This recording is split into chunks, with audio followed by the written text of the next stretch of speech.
노아 홍수에 대해서 지난주에부터 지금 보고 있습니다. 근데 오늘 본문 1절에 보면 하나님이 노아와 그 가족과 또한 모든 들짐승과 가축을 기억하사 이렇게 노아가 기록하고 있습니다. 그 다음에 하나님이 바람을 땅에 불게 하시며 물이 줄어들었고, 그러니까 그 앞절에 24절 보면은 150일 동안 땅에 홍수가 져서 이렇게 물이 넘쳤다고 기록하는데 150일 이후부터 이제 1절 말씀을 들으면 물이 줄어들기 시작하는 거예요. 근데 여기서 보게 되면 기억하사란 낱말이 나옵니다. 기억하다. 너 이름 뭐야? 너 이름 그래 나 기억 가물가물한데 이렇게 말하기도 하고 그렇습니다. 원래 원래 성경은 곤념이라는 말이 나왔는데 새 번역으로 되면서 기억으로 번역이 돼서 나오고 있습니다.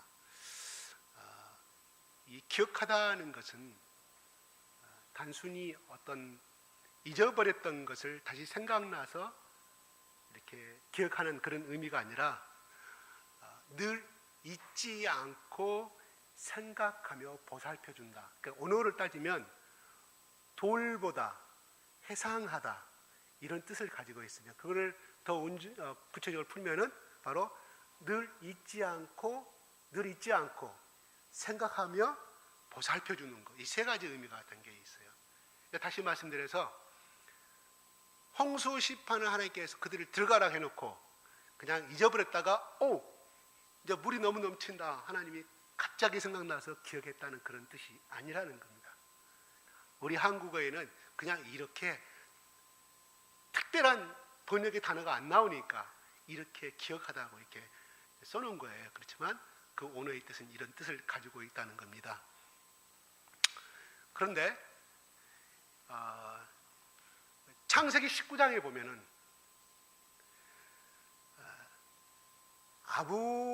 롯을 소돔과 고모라를 심판할 때 하나님이 아브람을 기억하사 그랬어요.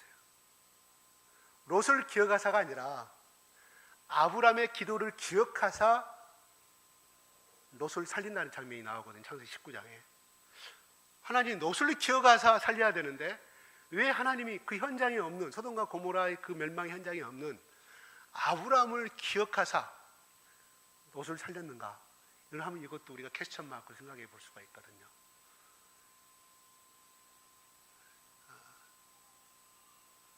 롯은 구원을 받았습니까? 못 받았습니까? 받았죠. 그러면 롯이 의로운 행동을 해서 구원을 받았습니까? No. 아브람의 생명을 건 기도에 또 하나님이 아브람과 약속을 하셨잖아요. 하나님이 아브람과의 약속을 그 은혜 때문에 하나님이 롯을 살려낸다는 사실이에요. 그러면 롯이 롯의 소돔과 고모라에서 멸망당하지 않고 죽음을 당하지 살아날 수 있었던 것은 롯이 아무런 의로운 행동과 은혜 받을 조건이 하나도 없다는 사실이에요. 그죠? 근데 구원을 받았다는 사실입니다. 그러니까 그 기억과 아브라함을 기억하사 그 기억의 단어와 오늘 본문 1절에 나오는 이 기억의 단어는 똑같은 언어의 뜻을 가지고 있습니다. 똑같은 언어예요. 자, 그 다음에 거슬러 올라가면은 하나님이 아브라함에게 약속을 하셔요. 너의 몸에서 난 씨라만이 하나님의 후사라고 말씀을 해요. 구속의 역사를 이루고 가신다는 것이죠. 근데 이 언약의 씨는 먼저 이삭이 낳습니까? 이스마엘이 낳습니까? 이스마엘이 낳았잖아요. 그래서 아브라함이 더 이상 기다리지 못하고 누구한테 말합니까? 하나님, 여호와 하나님 앞에 나는 하나님 뭐 준다 싫습니다. 하나님 약속 현재 나에게 낳은 소생 첩이 자식이지만 이스마엘은 나는 만족하니까 이걸로 살겠다고 하나님 앞에 고백합니다. 하나님이 뭐라고 해요? 너의 씨에서 난 자는 언약의 씨라고 말합니다. 이건 뭐냐면 언약의 씨라면 단수를 썼어요. 언약의 씨들이라는 것이 아니라 언약의 오직 하나 누구? 이삭을 통해서 하나님께서 구원의 역사를 이루시고 만민족의 축복받는 역사를 이루시다는 것이 하나님의 약속이었거든요. 그죠? 근데 아브라함은 너무 기다리기 싫으니까, 그리고 너무 예뻐, 나이 90 넘어서 낳은 아들이 너무너무 좋으니까 이 아들로 나는 만족하겠다고 이렇게 고백하는 장면이 나오고 있습니다. 또 창세기 31장 보면은 이런 말이 나와요. 하나님이 라헬을 생각하사, 라헬이 누구예요? 둘째 딸이죠. 라반의 삼촌의 둘째 딸이죠. 근데 애삼촌의 관계로 인해서 야곱은 둘째 딸을 좋아했지만 큰 딸과 같이 자기도 모르게 동침을 하게 되잖아요. 자기 의사와 관계없이. 그리고 레아에게서 자식이 태어납니다. 시간이 많이 흘러가요. 라헬이 얼마나 슬펐겠어요. 하나님이 그 마음을 아시고 라헬을 생각하사 그래 나와요. 그 생각이 바로 이 단어예요. 똑같아요. 방금 내가 세 가지 말했죠.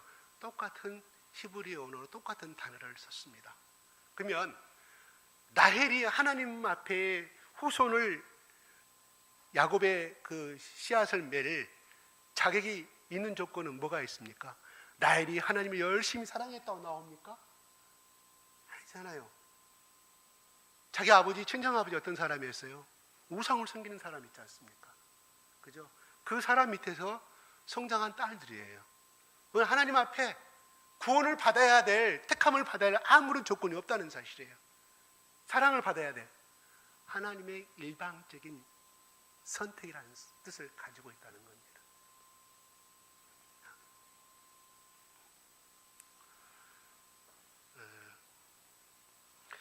하나님이 우리를 기억하신다는 것은 하나님이 우리를 늘 지켜보시고 보호하시고 인도하시고 우리를 돌보주신다는, 보살펴준다는 것을 우리에게 나타내주는 이 말씀을 우리가 생각해 볼 수 있다는 거예요. 자, 근데 그건 그렇다 치고 두 번째 보게 되면 어떤 것을 더 보게 되면 1절에요. 자, 하나님이, 자, 그걸 같이 읽어볼까요? 1절 후반부에 시작. 하나님이 바람을 땅 위에 불게 하심에 물이 줄어들었고, 이렇게 합니다. 자, 바람을 불게 하사 물이 줄어들었어요. 이거 한번 생각해 봅시다. 바람은 뭐냐 하는 거예요. 왜 태양을 비춰가지고, 태양을 비춰서 물을 감소시키고 하시지, 왜 하나님이 바람을 불게 하셨는가 생각을 해보시면 됩니다. 이 바람에게는 굉장히 뜻을 가지고 있습니다. 바람은 여기서 영을 나타내고 하나님의 성령을 나타내주고 있습니다. 이 바람은 창세기 1장 2절에 제가 자주 인용하는 말씀이죠. 하나님의 신이 수면에 운행하셨다고 나오죠. 그 다음에 창세기 1장 6절 한번 제가 주지 않았는데 제가 그냥 읽어드릴게요. 6절에 하나님이 이르시되 물 가운데 공창에서 물과 물로 나누라 하시고 하나님이 공창을 만들어 공창 아래 물과 공창의 물로 나누게 하시니 그대로 되시니라, 이렇게 합니다.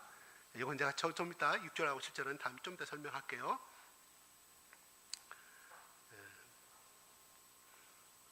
하나님의 이 신은, 여기서 바람은 성령을 나타내주고 있습니다. 자, 또 똑같은 단어가, 바람이라는 단어가 언제 나옵니까? 창세기 출애굽기에 애굽의 군사들이 쫓아왔을 때 막다른 길에 그들이 하나님 앞에 울부짖고, 또 모세가 하나님 앞에 간절한 기도를 할 때 모세야 얘가 지팡이를 바다를 향해서 손을 뻗쳐서 바다를 향하게 되면 그 다음에 뭐예요? 동풍이 밤새 불죠. 그죠? 동풍이 밤새 불어. 동풍의 바람이 불어. 동쪽에서 부는 바람이 밤새 불어서 그 다음에 바다를 가리게 하시고 그 다음에 밤새 부니까 어떻게 됐어요? 제가 진도에 모세의 기적이라는 땅을 제가 가봤어요. 그런 밀물과 썰물의 차이 때문에 드러나는 것이잖아요. 물이 많이 차고 따라서 모세 홍수가 갈라진 건 달라요. 그거는. 근데 거기에 물이 갈라지니까, 물이 빠지니까 드러나요. 거기에 쫙 저쪽 섬까지 걸어가요. 근데 물이 장화를 신고 가야 돼만이 걸을 수가 있어요. 네, 질퍽질퍽. 물기가 방금 빠진 거라 건조되지도 않고 질퍽질퍽.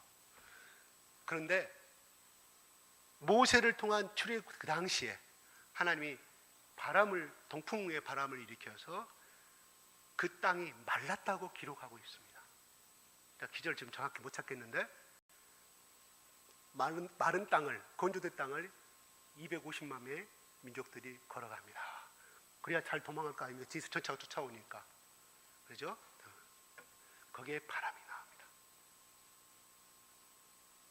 그래서 이 바람은 하나님의 성령의 역사를, 천지를 만드실 때 하나님과 성부 하나님과 성자 하나님과 성령 하나님이 삼위일체가 돼서 천지를 창조했다고 말합니다. 그래서 1장 2절에 봤죠. 하나님이 신 수면 운행하셨다는 성령 하나님을 나타내주고 있지 않습니까?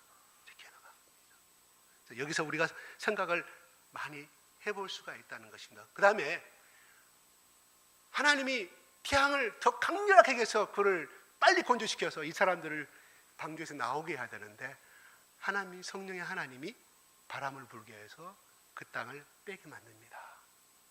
물이 감소시키게 만들어요. 자, 고대 근동시대 때는 바로왕이란, 바로왕 뭔 뜻인가요? 바로왕, 애굽의 태양이라는 거예요. 태양신을 다 섬겼습니다. 바벨론, 가까이 있는 로마도 마찬가지였습니다. 태양은 모든 생명의 근원으로 생각해서 태양을 다 섬겼습니다. 만약에 태양이 비춰서 물을 건조시켜 만들었더라, 물을 말렸더라 그러면 어떻게 돼요? 이 노아의 8명의 가족들은 하나님께서 말린 것이 아니라 태양신이 말렸구나, 이런 생각을 할까봐 하나님 성령 하나님께서 이 물을 주게 하는 역사를 만들게 된 것을 볼 수가 있어요.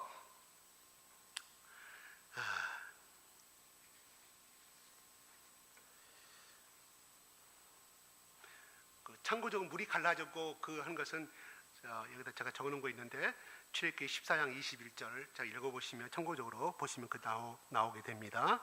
예. 하나님은 바로 홍수로, 물로, 바다로 심판하신 다음에 생명을 다 죽이신 다음에 성령 하나님께서 이 땅에 새로운 생명의 소생의 역사를 이루시고 있다는 것을 상징해 주고 있다는 것입니다. 그 다음에 노아가 방주에서 나올 때 기간이 약 370일로 계산하여 어떤 학자는 384, 370일 이렇게 해석하는 부분들이 각각 다르더라고요. 보편적으로 370일 정도 노아의 식구들이 방주 속에 있었다고 이렇게 이야기를 합니다. 자,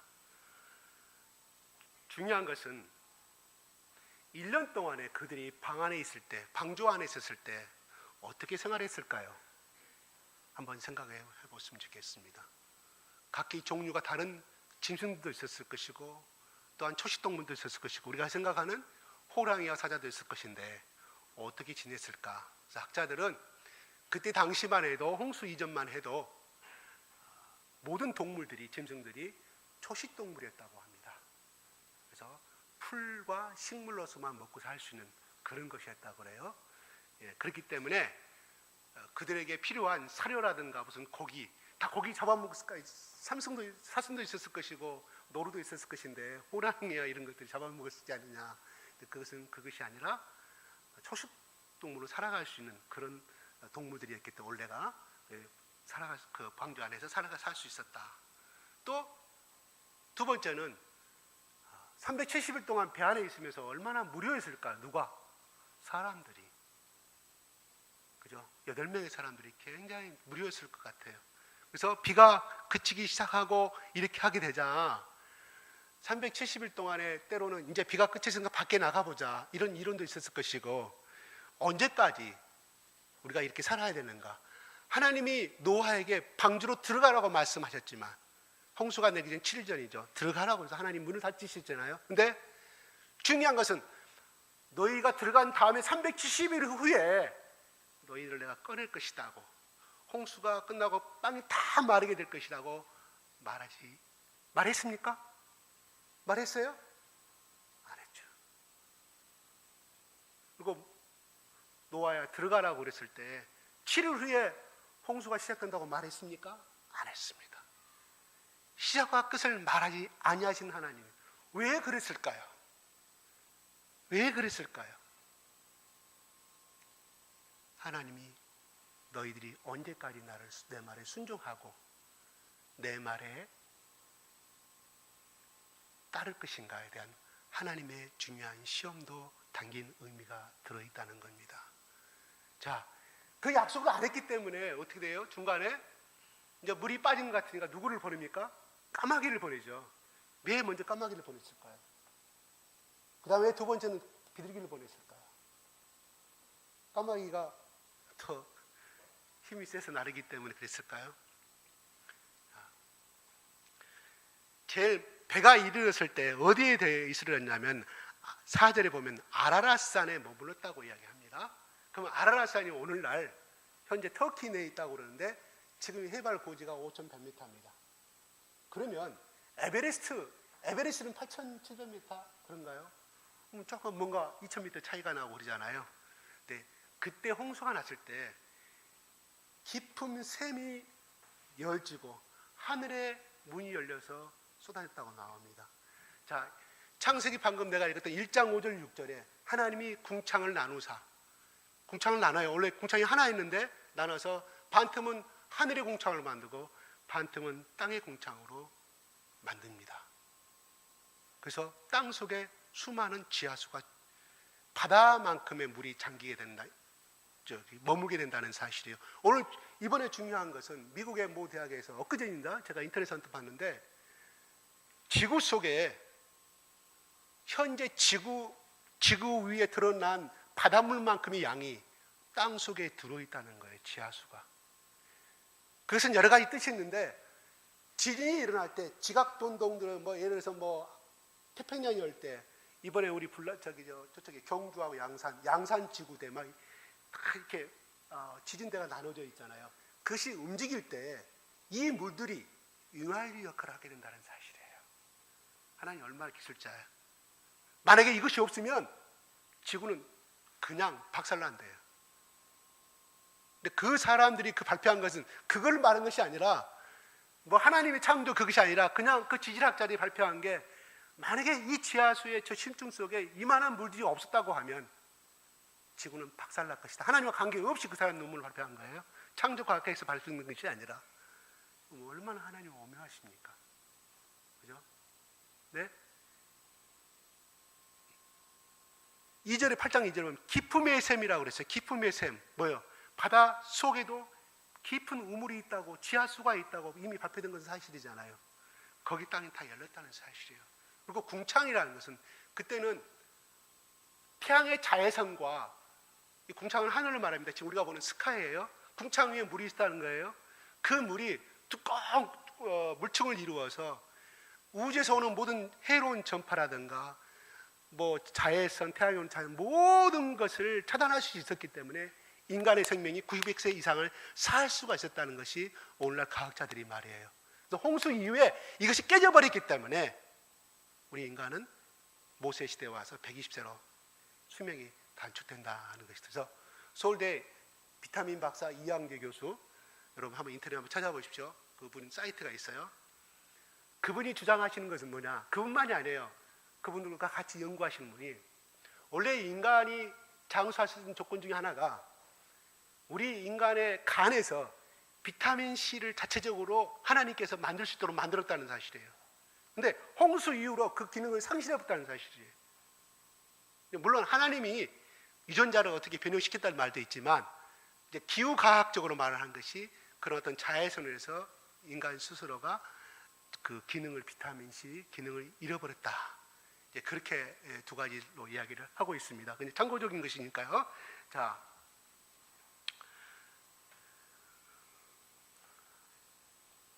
하나님께서 아라랏산에, 그다음 에베레스트는 제가 말하다 그랬죠. 지각변도 그 당시 홍수가 나면서 지각의 변동이 생겼다는 거예요. 그래서 그 에베레스트 산이 봉우리가 낮아지고, 예? 봉우리가 낮아지고 또 땅이 갈라지고 지진도 있었을 거라는 거예요. 그래서 그 당시에 최고 높은 산은 아라라산이었다 하는 거죠. 그래서 지금도 에베레스트의 그 정상, 그런데 암석을 조사하면은 바다에서만 발견될 수 있는 그러한 생물들이, 그다음 뭐라고 합니까? 이렇게 화석이죠, 화석들이 나타나고, 그 다음에 터키의 어느 호수인가는 거기 높이가 4,100m인데 4,100m에 호수가 있는데 아주 짠물 호수가 있어요. 그때 당시에 물이 덮여서 물이 빠져나가는 중에 생긴 호수다, 이렇게 또 학자들은 이야기를 하고 있습니다. 자, 여러분들 이해를 하는데 홍수 그러면 와라라산보다 더 높은 산이 있는데 이렇게 할까봐 제가 조금 이렇게 가게 풍어를 제가 좀 붓습니다. 여기서 보시면 하나님께서는 절대로 그들을 표류 속에 150일 동안 그냥 호수 속에 풍랑 일으켜서 내버려 두신 것이 아니라 계속해서 하나님께서 바위에 부딪히지 않게 하시며 순항할 수 있도록 하나님께서 돌보고 계셨다는 것을 의미합니다. 제가 그랬죠?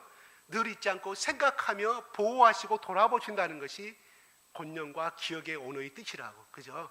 자, 그러므로 우리가 하나님께서는, 우리가 여기서 무엇을 볼 수 있냐면, 하나님께서는 당신의 택하신 백성을 절대로 잃어버리시거나 버리시거나 잊으시는 법이 없다는 것입니다. 항상 기억하고 돌보시고 계신다는 것을 우리는 알 수 있어요. 고로 우리가 어떤 상황에 부딪혔을 때 또 이런 문제를 간절히 기도하고 있고, 정말 이 문제만 해결되면 내가 하나님 앞에 내가 죽어도 내가 온유 없을 것인데, 그런 문제가 해결되지 않을 때 우리는 그 문제에서 회피해버리고, 하나님 나를 버렸을까? 내가 하나님 뭘 잘못했는가? 그래서 그걸 문제를 회피해버리고 절망해버릴 때가, 참으로 그런 심리를, 충동을 많이 느낄 때가 있을 겁니다. 그러나 우리가 포기하려는 그 순간에 하나님은 절대로 우리에게 주신 생명의 끈을 절대로 놓지 아니하시고 우리를 돌보시고 계신다는 사실입니다. 자, 그 다음에 땅의 물이 바람을 불어서 줄어들게 하죠. 그죠?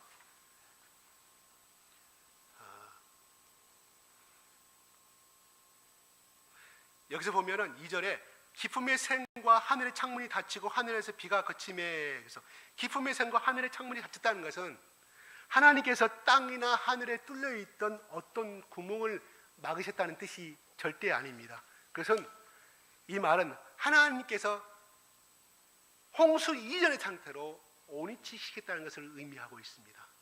노아 홍수는 단순한 홍수가 아니었습니다. 그것은 하나님의 창조 질서가 일시적으로 중단되었던 엄청난 사건이었습니다. 세상에 하나님께서 창조하기 이전의 상태로 되돌아 버렸던 것입니다.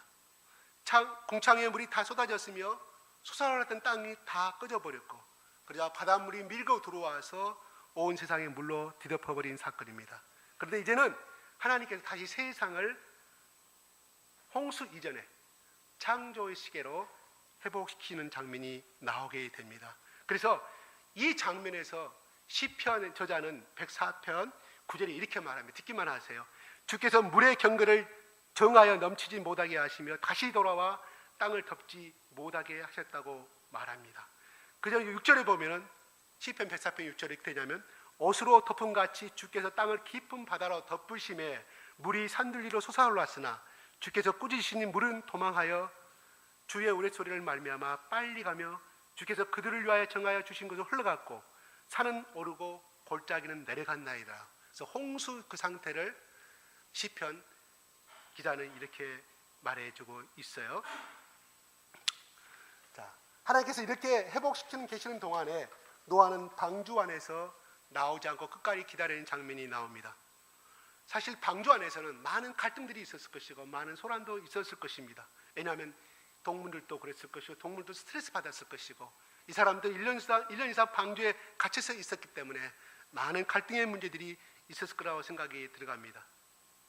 노아와 그 가족들과 그 짐승을 방주 안에 가다 넣으신 지 1년이라는 시간이 지났고 방주 안에 있는 사람들과 동물들이 얼마나 힘들었을까 한번 상상을 해봅니다. 그런데 하나님께서는 왜 그렇게 오랫동안 기다리게 하셨을까요? 한번 쓸어버렸으면 150만에 물이 넘쳤으니까 다 죽었을 것인가? 하루아침에 싹 물을 빼버리시지 하나님은 또 150일을 더 기다리게 해서 그렇게 만들었을까요? 우리는 그 이유를 다 알 수는 없습니다. 어떻게 그 강대하신 하나님을, 그 뜻을, 그 계획을 우리는 알 수 있고 그에 대해 평가를 할 수 있겠습니까? 그러나 한 가지 분명한 것은 하나님께서 하시는 일은 가장 선하고 완전하다는 것을 믿으시기 바랍니다. 그러므로 우리는 오직 하나님께서 하시는 대로 가는 것입니다. 이해할 수 없을 때에도, 이해하고 가는 것은 믿음이 아닙니다. 그러나 이해할 수 없을 때 가는 것이, 그 말씀에 순종해서 가는 것이 정말 믿음의 사람이고 순종의 사람이고 하나님의 사람인 줄로 믿습니다. 그래서 하나님만 바라보며 따라가는 것이 바로 최상의 방법이요, 최상의 논리요, 최선의 길임을 믿기를 바랍니다. 하나님께서 명령하실 때까지 기다리는 것이 가장 선하고 안전한 것을 의미합니다. 바로 그것이 하나님 우리에게 요구하시는 믿음이라는 사실입니다. 하나님이 모세에게 12탐정을 해가지고 가나안 땅으로 보내라고 말씀했습니까? 저번에 제가 말씀드렸죠. 그 말 한 적 없잖아요. 하나님이 12탐정을 보내가지고 내란을 일으키고 그 10명을 통한 부정적인 말과 나머지 뭐예요? 출애굽한 40년 전에 출애굽한 그 사람들 다 가나안 땅을 밟지 못하고 출애굽세대는 그 자리에서 요단강을 건너지 못하고 저 멀리 가나안 땅을 바라보고 죽어버리고 맞지 않습니까? 하나님 탐정 정탐하라고 말하지 아니하였습니다. 그냥 앞서서 가라, 내가 지시하는 곳으로, 내가 지시하는 방법으로. 바로 이게 우리가 가야 할 믿음의 길이요, 믿음의 사람들이 해야 될 행동인 줄로 믿습니다.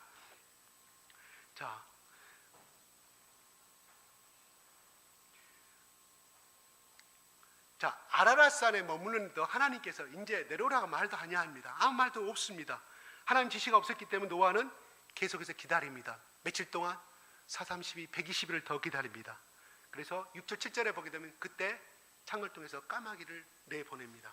나갔다가 다시 돌아오던 까마귀가 계속 왕래하다가 돌아오지 아니합니다. 그것은 물이 많이 줄었다는 것을 의미합니다.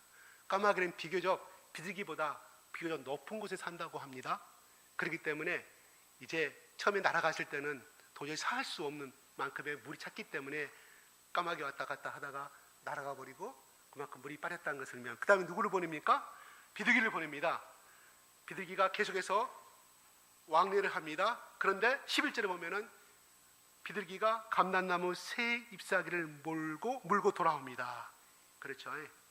자, 근데 8장 10절에 보게 되면은 7일을 기다려 계속 두 번에서 나옵니다. 다시 말해서 일주일간 주기로 해서 비둘기를 보낸다는 사실이에요. 이것은 무엇을 의미했느냐? 노아의 식구들이 방주 안에서도 예배를 지켰다는 사실입니다. 이 7일은 안식일을 의미합니다. 그래서 셋을 통한 하나님의 구원의 역사가 하나님의 창조의 안식일이 계속해서 유전되어서 그 신앙의 노아까지 내려오고 있었음을 알 수가 있어요. 그들은 안식일을 지키고 비둘기를 날리고, 그래서 그 배 안에서 그들은 예배를 드렸고 하나님 앞에 그들은 물을 정적으로 떠나지고 어디로 가야 할지 모르는 가운데서도 하나님을 쳐다보고 하나님의 앙망하고 예배를 드렸다는 것을 알 수가 있어요. 중요한 것은 이 예배는 교회에서만 나와서 예배냐?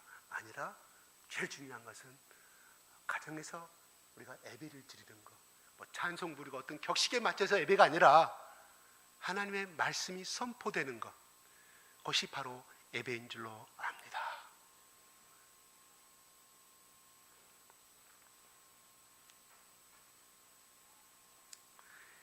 감람나무 잎을 따왔다고 입에 문 것이 아니라 감람나무의 새 잎을 물고 왔다고 말합니다.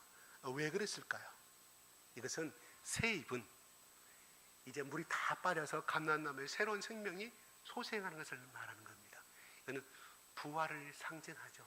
예수님이 마지막 날에 겟세마네 동산은 어디입니까? 감람나무 동산입니다. 거기서 기도하시잖아요. 새 잎사귀를 몰았던 것은 부활을 상징하고 있습니다. 예수님을 예표하고 있다는 사실입니다. 비둘기 창세기 1장 요한복음 1장 29절 성령이 비둘기 같이 내려왔다고 표현하고 있지 않습니까? 그래서 이 잎사귀는 새로운 희망과 하나님의 은혜를 느끼게 해주는 부활의 메시지를 담고 있습니다.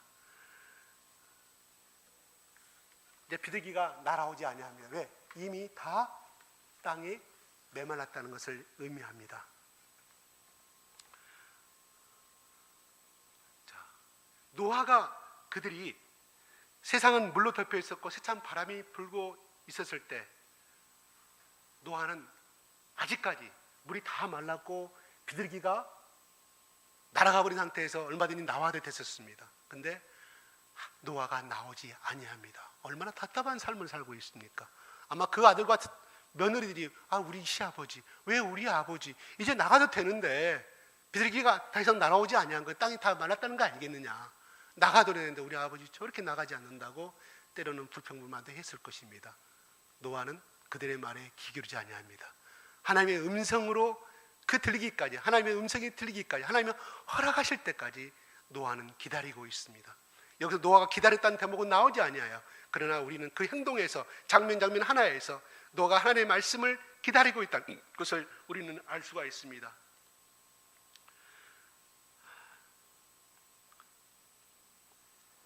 하나님 지시가 없을 때 우리가 무모하게 내 생각대로 행동할 때가 참으로 많이 있습니다.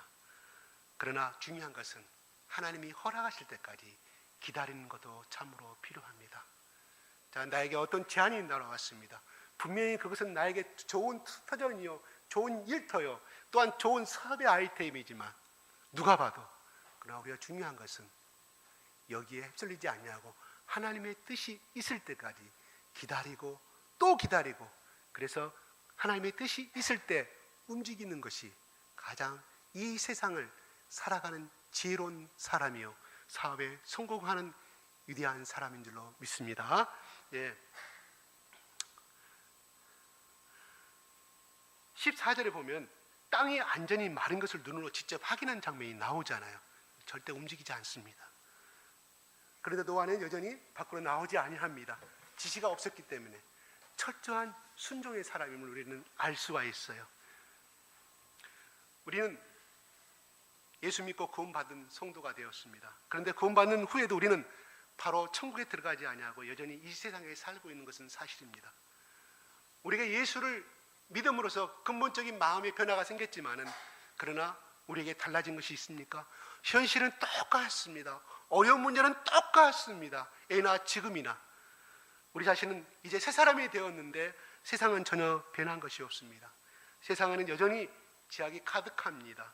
그래서 구원받고 새로운 삶을 살기로 결단한 성도는 오히려 믿지 않을 때보다 좌절을 느낄 때가 너무나 많이 배우게 됩니다. 믿음의 눈으로 보니 세상에는 가치 있는 것이 없습니다. 세상은 우리가 믿음으로 살아가기 불편하고 힘든 것을 바라보게 됩니다. 하나님께서, 중요한 것은 우리가 하나님께서 나를 기억하고 계신다는 것을 믿으시기 바랍니다. 하나님의 바람이 불어올 것입니다. 그래서 당신이 두려워하던 큰 물이 물러가게 하실 것입니다. 당분간 나에게 어떤 답답한 일이, 현실이 해결되지 아니하고 점점 어두워진다 할지라도 조급해지거나 불안해하지 말았으면 좋겠습니다. 노아는 결코 서두르거나 또한 서두르지 아니하고 철저하게 하나님의 지시를 기다렸고, 노아는 하나님의 음성을 들은 다음에야 방주에서 나올 수가 있었습니다. 그래서 보면 16절에서 15절에 하나님이 노아에게 말씀하여 이르시더라고 말씀하고 있지 않습니까? 그 다음에 하나님이 들어가라고 할 때도 하나님이 방주로 들어가라, 처음도 들어갈 때도 하나님의 말씀을 받았고 8장 15절에 하나님 나올 때도 하나님 말씀에 따라서 나오게 됩니다. 이건 무엇을 의미합니까? 철저하게 노아와 하나님은 말씀을 통해서 하나님은 다가왔다는 사실입니다. 이 말씀은 오늘날 뭐가 되겠습니까? 물론 기도하면서 어떤 레마가 나에게 임하여서 하나님이 특별하게 어떤 음성을 들는 그런 것도 하나의 또 하나님께 나에게 주신 지혜도 볼 수 있지만, 바로 우리 중요한 것은 하나님이 우리에게 이미 주셨던 성경 66권의 이 말씀이 우리가 세상을 살아가는 지혜로운 말씀이요, 사업에 성공하는 말씀이요, 가정이 행복하는 말씀이요, 또 내가 잘되고 내가 행복하고 내 인생이 아름다운 열매를 맺을 수 있는 지혜의 말씀이 바로 이 성경 66권인 줄로 믿습니다. 예. 제가 여기까지 하고 말씀을 마치겠습니다. 기도하겠습니다.